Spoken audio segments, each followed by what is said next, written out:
Today we're going to talk about how to write off your home office expenses. So here at the 1099 Tax Group, I've created a series of videos and blog posts that will help you understand your tax savings options.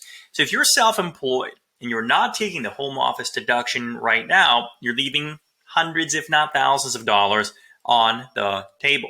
So the IRS allows you, as a home renter or a home owner, it allows you to write off the business use portion of your cost that you pay out of your personal bank account to run your home, whether you rent it or you own it. And so, especially if you've been forced to go and work at home, but you are still a contractor or a self-employed professional, then again, you could be taking some pretty substantial deductions on your home office.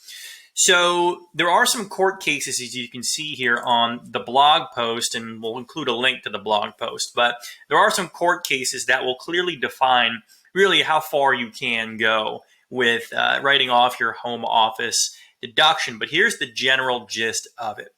The overall guidance basically says this: you need to be using your home exclusively, your home office portion, exclusively for business use. So, for example, you can't see the whole thing, but in this little nook, this little area of my apartment, which we own, it's about 100 something square feet. So I take that 100, let's call it 100 square feet, and I divide that by the total square footage of our home. And this office right here, we use it 100% for business. It is literally a desk.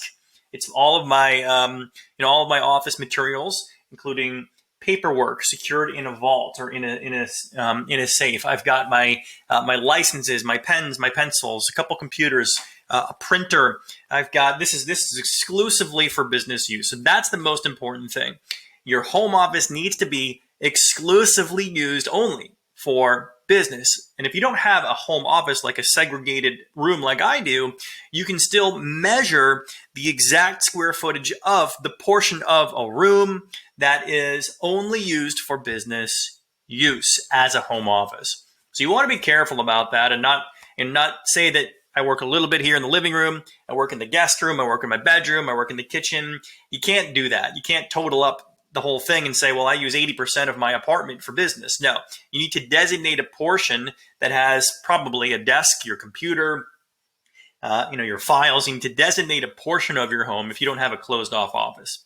And you need to use that percentage of the square footage of your entire condo or apartment or home as your business use percentage. Then at that point, then you'll write off either the rent and your utilities and internet, again, the portion that is business use. Or if you own your home, you can write off the expenses, not your entire mortgage payment, but the interest portion of your monthly mortgage payment, your utilities, your taxes, common fees, whatever else you spend on maintaining your home.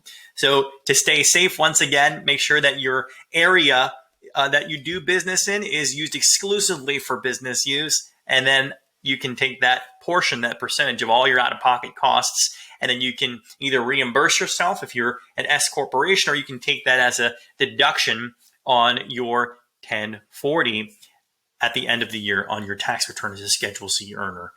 So those are the two typical ways we see it done. Hope this is helpful. Any questions? There's links to get some more help. Have a great day, entrepreneurs.